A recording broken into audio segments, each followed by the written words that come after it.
Renungan pagi pulang ke rumah oleh Ellen G. White 9 Agustus 2020. Mari kita berdoa. Bapa kami yang di sorga, Allah pencipta langit dan bumi, laut dan segala isinya, Allah yang maha besar, maha kuasa, sumber segalanya yang kami sembah selalu melalui anak-Mu yang tunggal, Yesus Kristus. Terpujilah Yesus anak Allah yang maha tinggi, yang adalah satu-satunya jalan dan kebenaran dan hidup bagi kami. Pada pagi hari ini kami bersyukur boleh bangun dan berbakti dan sebagaimana membaca nasihat firman-Mu. Kiranya Roh-Mu menguasai hati dan pikiran kami, sehingga kami dituntun ke dalam seluruh kebenaran, hidup kami diubahkan. Beserta kami selama perbaktian ini dan sepanjang hari ini, kehendak-Mu yang jadi, ampun kami akan dosa dan salah, karena kami berdoa hanya melalui Yesus Kristus yang adalah Tuhan dan Juru Selamat kami. Amin.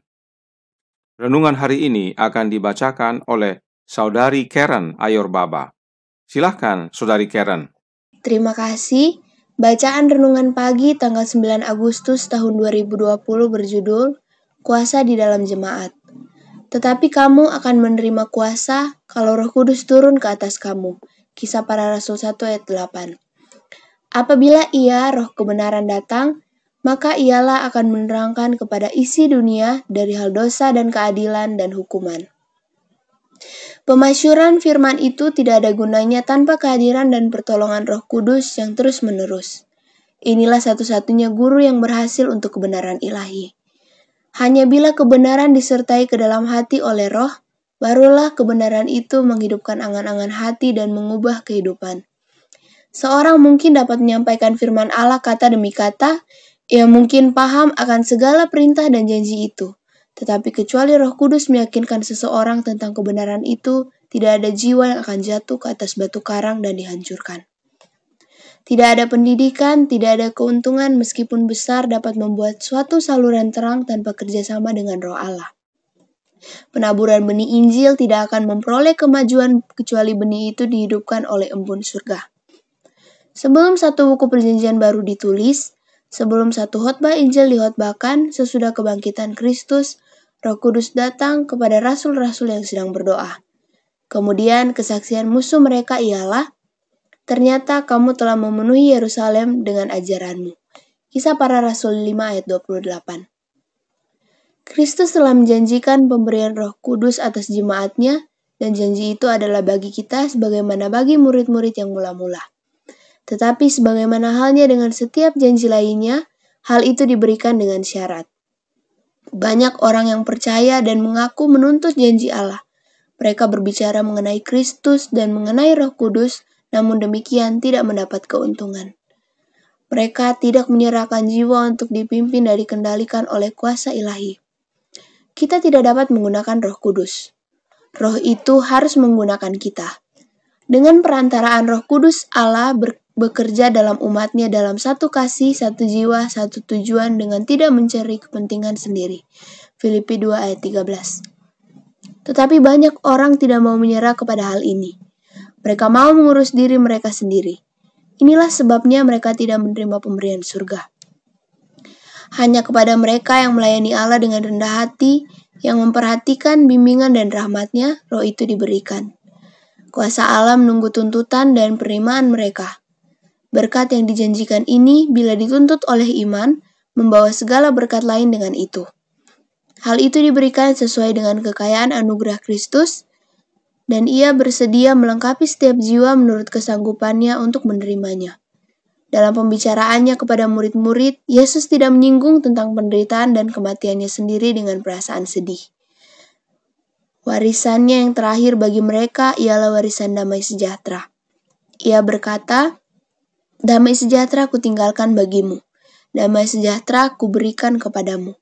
Yohanes 14 ayat 27, Alfa dan Omega, jilid 6, halaman 314 dan 315. Terima kasih atas penata layanan Saudari Karen. Tuhan Yesus memberkati. Saudaraku dalam Tuhan, sebelum kita lanjutkan, kembali mohon maaf, kita perlu menyesuaikan kalimat pertama renungan hari ini dengan Alkitab. Kalimat pertama tersebut Nyonya White kutip dari Yohanes 16 ayat 8 yang berkata, dan kalau Ia datang, Ia akan menginsafkan dunia akan dosa, kebenaran, dan penghakiman.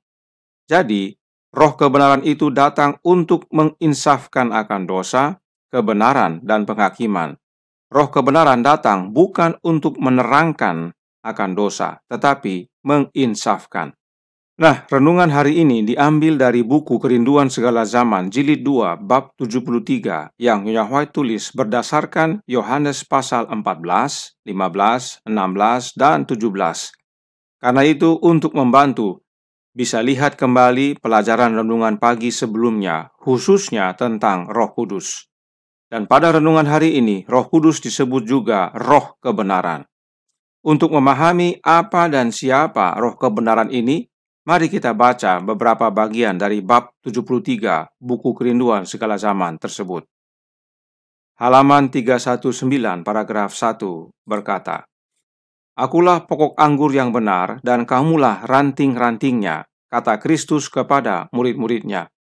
Meskipun ia sudah hampir diangkat dari mereka, hubungan rohani mereka dengan Dia hendaknya jangan berubah. Hubungan antara carang dengan pokok anggur, katanya, melambangkan hubungan dengan Aku yang harus kamu pelihara. Ingat, dalam Yohanes 16 ayat 7, Yesus berkata, "Adalah lebih berguna bagi kamu jika Aku pergi. Sebab jikalau Aku tidak pergi, penghibur itu tidak akan datang kepadamu. Tetapi jikalau Aku pergi, Aku akan mengutus Dia kepadamu." Namun, meski Yesus harus pergi, diangkat kembali ke surga, hubungan rohani dengan Yesus tidak boleh berubah. Itu sebabnya Yesus menggunakan perumpamaan pokok anggur.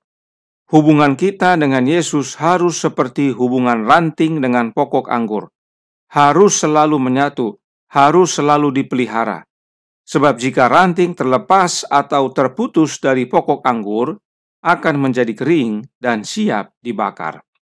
Jadi, hubungan dengan Yesus ini sangat penting untuk dipelihara dan dijaga terus-menerus. Lalu, bagaimana caranya supaya hubungan kita dengan Yesus tetap terpelihara dan tidak terputus? Kita baca paragraf selanjutnya dan masih dari buku yang sama dan bab yang sama. Kerinduan Segala Zaman buku kedua, bab 73, halaman 320, paragraf 1, berkata, "Hendaklah kamu tetap di dalam Aku dan Aku juga di dalam kamu. Tinggal di dalam Kristus berarti selalu menerima Roh-Nya." Suatu kehidupan penyerahan yang tidak terbatas kepada pekerjaannya. Inilah cara untuk selalu terhubung dengan Kristus, yaitu dengan secara terus-menerus menerima Roh-Nya Kristus. Jika kita baca kelanjutannya, Nyonya White menggambarkan Roh Kristus itu sebagai sari dari pokok anggur yang menjadi makanan bagi ranting-rantingnya. Inilah pentingnya untuk tinggal di dalam Kristus, yaitu selalu terhubung dengan Yesus. Jadi, Yesus memberikan gambaran pokok anggur bukan untuk menjelaskan adanya oknum lain yang bukan Yesus, tetapi untuk menjelaskan tentang hubungan kita dengan Dia melalui kehadiran Roh-Nya Kristus. Nah, dari manakah Roh Kristus ini? Dari sebutannya sudah pasti dari Kristus. Tetapi mari kita baca kelanjutannya, dan masih dalam buku yang sama dan dalam bab yang sama. Kerinduan Segala Zaman, Jilid 2, halaman 320, paragraf kedua, yang berkata, "Akar mengirimkan makanannya melalui ranting-ranting ke ranting yang paling ujung. Demikian juga Kristus menyampaikan aliran kekuatan rohani kepada setiap orang percaya. Selama jiwa disatukan dengan Kristus, jiwa itu tidak terancam bahaya, layu, atau busuk." Jadi, sebagaimana akar mengirimkan sari makanan ke cabang dan ranting, demikianlah Kristus menyampaikan kekuatan rohani kepada umatnya. Jadi Kristus sendiri yang berikan dan bukan oknum lain. Sebab yang Kristus berikan adalah Roh-Nya sendiri, hidupnya, pribadinya, karakternya Kristus itu sendiri. Perhatikan kalimat berikut ini dan masih dari buku dan pasal yang sama, dan lihat hubungannya dengan kuasa di dalam jemaat. Kerinduan Segala Zaman, Jilid 2, halaman 321, paragraf 1, menyatakan, "Hidup Kristus di dalam kamu menghasilkan buah-buah yang sama seperti yang di dalam Dia. oleh hidup dalam Kristus, berpaut pada Kristus, dipelihara oleh Kristus, mengambil makanan dari Kristus, kamu berbuah sama dengan Kristus. Jelas sekali. Bagaimana caranya untuk hidup di dalam Kristus? Dengan menerima rohnya. Lihat kembali kutipan sebelumnya. Perhatikan Nyonya White mengabarkan bahwa tinggal di dalam Kristus adalah dengan menerima rohnya, yaitu roh Kristus, dan bila kita tinggal di dalam Kristus, maka kita berbuah sama dengan Kristus. Semuanya di dalam Kristus dan karena Kristus. Bisa lihat, buku Kerinduan Segala Zaman sama sekali tidak mengajarkan doktrin Trinitas sebagaimana yang dinyatakan oleh Gereja Advent yang sekarang ini. Malah, Nyonya White menekankan pentingnya untuk tinggal di dalam Yesus dan memiliki rohnya. Sebab di luar Yesus kita tidak dapat berbuat apa-apa. Di dalam Yesus kita berbuah dan buahnya sama dengan Kristus. Yesus inilah kuasa di dalam jemaat, yaitu melalui kehadiran Roh Kudusnya. Nah, renungan hari ini menyebutkan tentang roh kebenaran. Oleh karenanya, roh kebenaran itu adalah roh Kristus.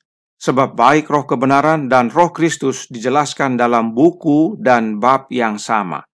Nyonya White tidak berbicara berbagai macam roh dalam buku dan bab yang sama tersebut. Tetapi bagi yang rindu untuk melihat bukti bahwa roh kebenaran itu adalah roh Kristus, mari kita baca kutipan-kutipan berikut ini. In Heavenly Places, halaman 248, paragraf 5, Nyonya White menuliskan, kita perlu secara pribadi untuk memiliki Kristus tinggal di dalam jiwa. Kita perlu membuka pikiran dan hati kita kepada berdiamnya roh kebenaran. Kristus tinggal dalam jiwa, atau Kristus tinggal dalam diri kita, perlu kita miliki secara pribadi. Lalu, roh kebenaran juga perlu berdiam dalam hati kita. Ada berapa yang diam dalam diri kita jika demikian? 1 atau 2? Roh Nubuat menjelaskan dalam 1888 Materials, halaman 376, paragraf 1, menyatakan, tidak ada yang akan Allah terima dari Anda selain Yesus yang tinggal di dalam diri Anda. Kristus saja, Kristus semua, dan di dalam semua. Ada berapa yang tinggal dalam diri kita menurut Roh Nubuat? Hanya Kristus, Kristus saja. Oleh karenanya, roh kebenaran yang tinggal dalam hati kita adalah sama dengan roh Kristus. Sebab Yesus sendiri berkata, akulah jalan dan kebenaran dan hidup. Yesuslah kebenaran itu, dan karenanya roh kebenaran adalah roh Kristus. Kemudian, masih ingat kalimat pertama renungan hari ini? Namun kita gunakan terjemahan yang benar sesuai Alkitab. Mari kita baca, Pulang ke Rumah halaman 238, paragraf pertama, yang berkata, apabila ia, yaitu roh kebenaran, datang, maka ia akan menginsafkan dunia akan dosa, kebenaran, dan penghakiman. Ini dikutip dari buku Desire of Ages, halaman 671, paragraf 4. Atau dalam Renungan Pagi Homeward Bound, halaman 246, paragraf 2. Dan perhatikan, surat Nyonya White nomor 133 tahun 1899 yang dirangkum dalam manuskrip Releases volume 10, halaman 99, paragraf 1 yang berkata, tujuan besar Kristus dalam mengirimkan rohnya adalah untuk menginsafkan dunia akan dosa, kebenaran, dan penghakiman. Inilah cara belajar roh nubuat yang Nyonya White nasihatkan, bahwa roh nubuat menjelaskan dirinya sendiri layaknya Alkitab menjelaskan dirinya sendiri, ayat menerangkan ayat. Dari dua kutipan ini jelas bahwa roh kebenaran itu adalah rohnya Kristus dan bukan oknum lain yang bukan Yesus. Sebab baik roh kebenaran dan roh Kristus adalah untuk menginsafkan dunia akan dosa, kebenaran, dan penghakiman. Nah, kutipan dalam surat nomor 133 ini ditulis Nyonya White tahun 1899 atau 1 tahun setelah terbitnya buku Kerinduan Segala Zaman. Apakah Nyonya White berubah menjadi Trinitas? Sama sekali tidak. Nyonya White malah menjelaskan bahwa roh kebenaran yang dia tulis dalam buku Kerinduan Segala Zaman adalah rohnya Kristus. Inilah kuasa yang Yesus janjikan bagi umatnya yang disebut Roh Kudus.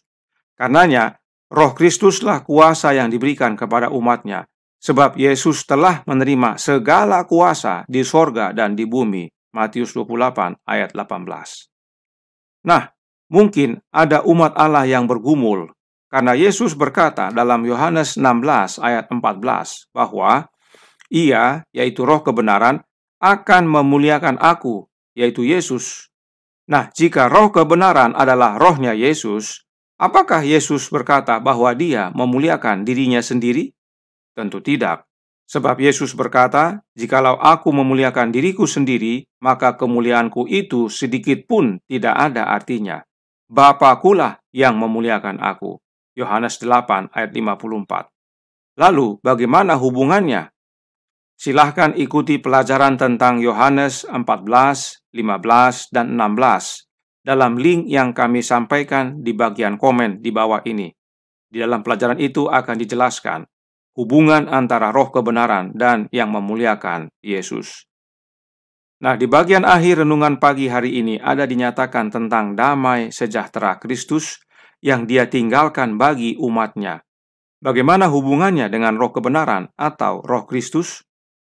The Ministry of Healing halaman 247, paragraf 1 berkata, kedamaian yang abadi, ketenangan jiwa yang sejati hanya mempunyai satu sumber.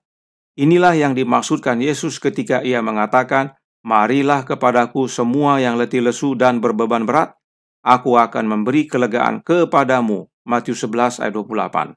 Damai sejahtera ku tinggalkan bagimu, damai sejahtera ku berikan kepadamu. Dan apa yang kuberikan tidak seperti yang diberikan oleh dunia kepadamu. Yohanes 14 ayat 27. Damai ini bukanlah sesuatu yang diberikannya secara terpisah dari dirinya. Damai tersebut terdapat di dalam Kristus, dan kita dapat menerima damai ini hanya dengan menerima Dia. Damai Kristus ini bukan sesuatu yang terpisah dari diri Kristus, tetapi di dalam Kristus, di dalam diri Kristus. Karenanya, untuk menerima damai Kristus ini, kita harus menerima Kristus itu sendiri dan bukan oknum lain. Bagaimana untuk menerima Kristus dan tinggal di dalam Dia? Hanya dengan menerima rohnya Kristus yang kudus. Ingat, tentang damai ini Yesus sampaikan di dalam Yohanes pasal 14, pasal yang sama, di mana Yesus berkata tentang penolong yang lain yang disebut roh kebenaran. Damai itu kita terima bila menerima Yesus, yaitu dengan menerima rohnya. Nah, tahun berapakah buku Ministry of Healing diterbitkan oleh Nyonya White? Tahun 1905. Atau 7 tahun setelah terbitnya buku Kerinduan Segala Zaman. Apakah Nyonya White berubah? Sama sekali tidak. Jadi, sesuai penjelasan roh nubuat yang berdasarkan Alkitab bahwa penolong yang lain disebut roh kebenaran, lalu roh kebenaran itu adalah roh Kristus, maka roh Kristus itu adalah penolong yang lain tersebut. Tidak heran, Nyonya White tulis kutipan berikut ini. Mari kita baca kembali Manuskrip Releases volume 14 halaman 179 paragraf 2 yang menyatakan, aku akan minta kepada Bapa dan Ia akan memberikan kepadamu seorang penolong yang lain, supaya Ia menyertai kamu selama-lamanya, yaitu roh kebenaran. Dunia tidak dapat menerima Dia, sebab dunia tidak melihat Dia dan tidak mengenal Dia. Tetapi kamu mengenal Dia, sebab Ia menyertai kamu dan akan diam di dalam kamu. Yohanes 14 ayat 16 dan 17. Ini merujuk pada kemahahadiran Roh Kristus yang disebut penghibur. Sebagai info, kutipan ini diambil dari surat Nyonya White kepada saudara Chapman. Sebab saudara Chapman menyatakan bahwa Roh Kudus itu adalah malaikat Gabriel. Artinya, Roh Kudus itu adalah oknum yang berbeda dari Kristus. Nah, pada awal suratnya, Nyonya White menasihatkan agar saudara Chapman membaca Yohanes pasal 17. Lagi-lagi, Yohanes pasal 17 adalah doktrin penting bagi Nyonya White. Nah, Dari penjelasan surat Nyonya White ini jelas sekali bahwa Roh Kudus atau penolong yang lain yang disebut Roh Kebenaran adalah rohnya Kristus itu sendiri dan bukan oknum yang lain. Nyonya White bahkan jelaskan bahwa penolong yang lain atau Roh Kebenaran merujuk kepada kemahahadiran Roh Kristus yang disebut penghibur. Jadi, penolong yang lain sama dengan Roh Kebenaran, sama dengan Roh Kudus, sama dengan penghibur, dan adalah sama dengan Roh Kristus. Inilah kuasa di dalam jemaat yang Yesus curahkan bagi umat-Nya. Dan kami sarankan agar saudara sekalian membaca buku Kerinduan Segala Zaman bab 73. Sebab dalam renungan pagi besok tanggal 10 Agustus akan diulang kembali. Karenanya, kuasa yang Yesus janjikan adalah rohnya sendiri, roh Kristus yang kudus. Tuhan memberkati, saya bawa dalam nama Yesus. Amin. Mari kita berdoa. Bapa kami yang di sorga, Allah pencipta langit dan bumi, laut dan segala isinya, Allah yang kami sembah hanya melalui anak-Mu yang tunggal, Yesus Kristus. Terima kasih atas penjelasan kebenaran sejati ini. Kebenaran tentang siapa dan apa Roh Kudus tersebut. Kuasa yang Yesus berikan ini adalah rohnya sendiri, roh Kristus. Dan biarlah memang Kristus yang tinggal dalam kami dan kami dalam Dia. Sebab di luar Yesus kami tidak dapat berbuat apa-apa. Tolong kami ya Bapa, curahkan roh anak-Mu dalam hati ini. Kehendak-Mu yang jadi, ampun kami akan dosa dan salah. Karena kami berdoa hanya melalui satu nama, satu jalan, yaitu Yesus Kristus, anak-Mu yang tunggal, yang adalah Tuhan dan Juru Selamat kami. Amin.